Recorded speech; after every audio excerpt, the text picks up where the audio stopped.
Dobrý deň, pozdravujem znova z Tbilisi. Moje meno je Martin Zajček a včera sme navštívili Public Service Hall v centre mesta a dneska sme sa presunuli do štvrti Saburtalo, čo je taká, dá sa povedať, až mesto v meste v rámci Tbilisi. A chceli by sme upozorniť na taký zaujímavý fenomén, ktorý sa opakuje v Gruzínsku všeobecne a ten sa nazýva kamikadze lodžia. Je to tzv. Štruktúra, ktorá bola pristávaná od záveru 80. rokov a najmä v 90. rokoch k existujúcim, najmä prefabrikovaným bytovým domom v rámci miest.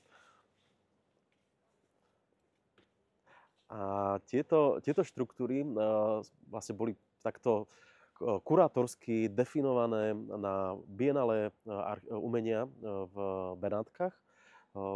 Náš dobrý priateľ Gio Sumbadze napríklad tieto veci tak pekne zdokumentoval a práve na Benátskom bienále aj prvýkrát takto odprezentovali.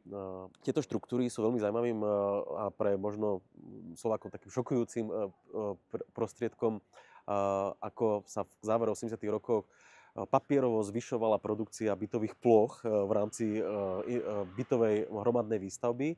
Takže tieto štruktúry, ktoré za nami vidíte, sa normálne priložili oceľové konštrukcie, ktoré boli staticky normálne štandardne posúdené.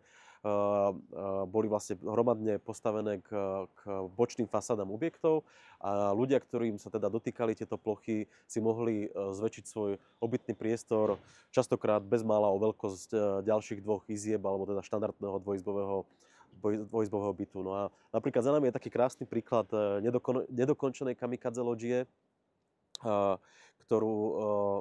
ktorú takto niektorí neboli schopní dostávať z dôvodu finančných nedostatkov. A iba posledný fun fact je, že teda kamikadze lodžia, ju nazývame takto priateľsky a Gio Sumbadze a kolektív autorov ju takto označil pre potreby Benátskeho bienále práve z dôvodu, že vlastne spája tak to povedomé kamikadze ako nejaký suicide alebo samovražebný akt hrdinstva s tou bežnou vlastne podobou gruzínskeho priezviska. Takže kamikadze lodžia v priamom prenose.